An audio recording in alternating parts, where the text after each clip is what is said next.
अमन की बने हुए फूल को गुलाब कहते हैं। अमन के बने हुए फूल को गुलाब कहते हैं। 3 रंग के बने हुए झंडे को तिरंगा कहते हैं। तो मेरा नाम आयुष्मान, मैं आप लोगों के बीच लेकर आया छोटी सी स्टोरी। उम्मीद करते हैं स्टोरी बहुत ही प्यारा लगेगा। तो दोस्तों स्टोरी है एक जंगल की। तो दोस्तों एक बार की बात है, एक जंगल में एक गिलहरी एक कौवे रहते थे। तो दोस्तों इसी बीच हुआ क्या, वह उस जंगल में जो कौवे और गिलहरी थे उन लोगों में बहुत काफ़ी खास मित्रता नहीं थी। उन दोनों लोगों के बीच काफ़ी मिलाव जुलाव नहीं था। उन लोगों एक दूसरे के प्रति काफ़ी झगड़ा किया करते थे हर रोज़। तो इसी बीच हुआ क्या, जिस घोंसले के पास जिस एक पेड़ में एक काफ़ी खोखला था, उस खोखले के भाग में गिलहरी रहा करती थी और जो कौवे थे उसी डार पर कौवे भी रहा करता था। वो दोनों काफ़ी अच्छे मित्र नहीं थे, वो दोनों एक दूसरे कभी हमेशा झगड़ा किया करते थे। तो इसी बीच किया हुआ क्या, उस कौवे ने उस गिलहरी को उस पेड़ से भगाना चाह रहा था। तो कौवे ने किया क्या दोस्तों, हर रोज़ कहीं न कहीं जाता, कुछ न कुछ खाता। जितने भी सड़े गले चीज़ थी, जितने भी सड़े गले फल फूल मांस मछली जितने भी थे, वह कौवे लाकर उस गिलहरी के घोंसले में अर्थात उसके खोखले भाग के हिस्से में जाकर रख देता था, जिससे बहुत सारी बदबू होती थी। उसका कौवे तात्पर्य यह था कि गिलहरी यहाँ से भाग जाएगी अगर उसको मैं परेशान करूँगा। तो दोस्तों इसी बीच हुआ क्या, उस गिलहरी ने कौवे ने जितने दिन उसके खोखले भाग अर्थात उसके जहाँ पर गिलहरी रहता था वहाँ पर उसने लाकर रखता था। और गिलहरी ने किया क्या, उस सड़े गले फल का उसने अपने उस जंगल में बीज लगा दिया। बीज लगाने के बाद वह जंगल में जितने भी गिलहरी थे सबको बता दिया कि देखो ऐसा बात है, एक कौवा है जो कहाँ से फल का बीज लाता है और इस बीज को बोकर हमें जंगल को हरा भरा बनाना है। तो दोस्तों हुआ क्या, कौवे ऐसा करता गया और गिलहरी ने पूरे जंगल में उसके बीज को लगाता गया।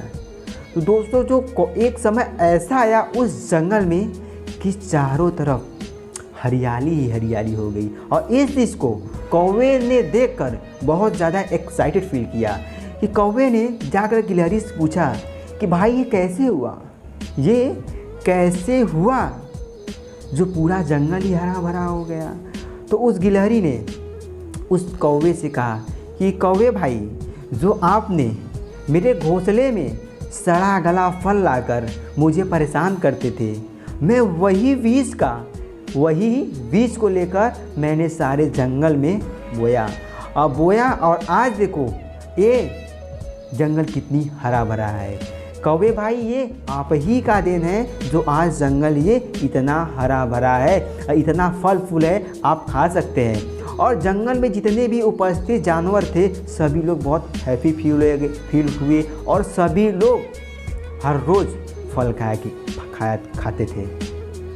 और कौवे ने जाकर गिलहरी से माफ़ी मांगी कि अरे मुझे माफ़ कर दो, मुझसे गलती हो गई, मैंने आपको गलत समझा, मैंने तुमको भगाना चाहा, क्या नहीं किया, मैंने उसमें बहुत कुछ सड़ा गला लाकर रखा, भगाना चाहा। तो गिलहरी ने इस बात का जवाब क्या दिया कि नहीं, गलत तुम नहीं की, अगर आज तुम वैसा नहीं करते तो आज जंगल हरा भरा नहीं होता।